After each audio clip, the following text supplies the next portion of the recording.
বাফুফে এবং যুবকীয় মন্ত্রণালয়ের সমন্বয়ের মাধ্যমে ফুটবলে আমরা আপ 90s-এর যে ক্রেজ, আর্লি এই সেঞ্চুরির যে আর্লি টাইমের যে ক্রেজ, সেটা আমরা ফিরিয়ে আনতে সক্ষম হয়েছি। আগের ম্যাচ এইখানেই হয়েছিল এবং আমরা জিতেছিলাম। এই ম্যাচে আমাদের প্রিপারেশন ভালো ছিল না, আপনারা জানেন, এখন কাজের চাপ সব কিছু মিলে, এবং ওরা আগের ম্যাচ হারার কারণে খুবই সিরিয়াসলি এবার খেলতে এসছে। এবার আমেরিকানদের কারণে নেই, কারণ ওরা ফুটবল পারে না, ওরা সকার প্লেয়ার। ডিপ্লোম্যাটদের সাথে আমাদের এই আয়োজনটা অনেকে বলতে পারে যে কেন, এটা হচ্ছে আমাদের এক তো কূটনৈতিক সম্পর্ক সুন্দর করা, সরকারের সাথে ডিপ্লোম্যাটদের কূটনীতিকদের একটা অফিস ওয়ার্কের বাইরেও, বাইল্যাটারাল মিটিংয়ের বাইরেও বাইল্যাটারাল গেম আর কি, এবং এর বাইরেও এটা একটা নিয়মিত শরীরচর্চার জন্য গুরুত্বপূর্ণ। আপনারা জানেন যে আগের ম্যাচ এইখানেই হয়েছিল এবং আমরা জিতেছিলাম। এই ম্যাচে আমাদের প্রিপারেশন ভালো ছিল না, আপনারা জানেন, এখন কাজের চাপ সব কিছু মিলে, এবং ওরা আগের ম্যাচ হারার কারণে খুবই সিরিয়াসলি এবার খেলতে এসছে। এবার আমেরিকানদের কারণে নেই, কারণ ওরা ফুটবল পারে না, ওরা সকার প্লেয়ার। তো এবার সব ফুটবল খেলুড়ে ইউরোপিয়ানরা আপনারা দেখেছেন যে খুব ভালো খেলেছে। আমরা আশা করি যে লাস্ট এবং ডিসাইডার ম্যাচে আমরা জিতবো। এই স্মৃতি তো এখনো হচ্ছে। আর্চারি চ্যাম্পিয়নশিপটা আমরা আর্মি স্টেডিয়াম অথবা কমলাপুর স্টেডিয়ামে করার পরিকল্পনা করছি, কারণ এখানে আমাদের একই সাথে সেই সময়েই ভারতের সাথে ম্যাচ আছে এবং গ্রানাডার সাথে ফুটবল ম্যাচ আছে। তো সেগুলো আমরা এই স্টেডিয়াম করবো, আর্চারিটা আমরা অন্য কোনো ভেন্যুতে। আমরা এটা নিয়ে কাজ করছি, আমরা এখনো সম্ভাব্যতা যাচাই করছি যে কোথায় কোথায় করা যেতে পারে।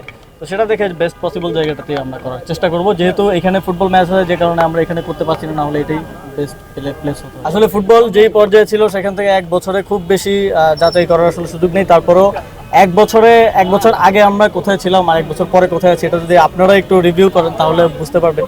আমি মনে করি যে বাফুফে এবং যুবকীয় মন্ত্রণালয়ের সমন্বয়ের মাধ্যমে ফুটবলে আমরা আপ 90s-এর যে ক্রেজ, আর্লি এই সেঞ্চুরির যে আর্লি টাইমের যে ক্রেজ, সেটা আমরা ফিরিয়ে আনতে সক্ষম হয়েছি। টানা তৃতীয়বার অর্জন করেছে দেশের সেরা সুপার ব্র্যান্ড স্বীকৃতি বসুন্ধরা টিস্যু।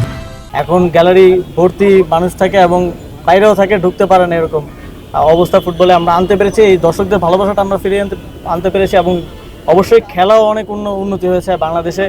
এই একদম উইং থেকে ক্রস, এটা আমরা দেখি নাই আমাদের শৈশবের পরে আর। তো আবার নতুন করে দেখতে পাচ্ছি আমাদের খেলার উন্নয়ন হয়েছে। তবে সাফল্য আসতে এটা সময়ের প্রয়োজন। আপনারা জানেন যে পৃথিবীর যে দেশগুলো এখন ভালো খেলে, তারা 10 বছর, 15 বছর, 20 বছর ধরে তাদের ইনফ্রাস্ট্রাকচার ডেভেলপ করছে, তাদের অ্যাডভান্স লেভেল ট্রেনিং দিচ্ছে প্লেয়ারদের, তাদের ওই লেভেলের ইনভেস্টমেন্ট আছে। তো এই সব কিছু না হলে টোটাল ইকোসিস্টেমটা তো ভালো করা রাতারাতি সম্ভব না। তবে এক বছরে যতটুকু বাফুফে করতে পেরেছে, আমি মনে করি এটা তাদের সফল। টঙ্গীতে যেটা আছে সেটা খুবই ছোট জায়গা, আপনারা জানেন, সেখানে একটা এরকম টুর্নামেন্ট আয়োজন করার মতো জায়গা না। তো সেই জায়গা থেকে আপনারা জানেন যে আর্মি স্টেডিয়ামও যথেষ্ট বড় স্টেডিয়াম, এবং সেখানেও যথেষ্ট ম্যানেজ করে রাখা হয় স্টেডিয়াম। আর বেস্ট হতো আমি যেটা বললাম এখানেই করাটা, কিন্তু এখানে আমরা পারছি না, কারণ ফুটবল, আপনারা জানেন যে আমরা এখন প্রায়োরিটি একেবারে আছে যে ফুটবলের প্রতি, এবং ওই ম্যাচগুলো ইন্ডিয়ার সাথে এবং গ্রানাডার সাথে একই খুব কাছাকাছি সময়ে দুইটা ম্যাচ। তো সেই কারণে আমরা দুঃখজনকভাবে পারছি না এখানে করতে, বাট আমরা সুইটেবল এবং বেস্ট পসিবল প্লেসেই আয়োজন করবো।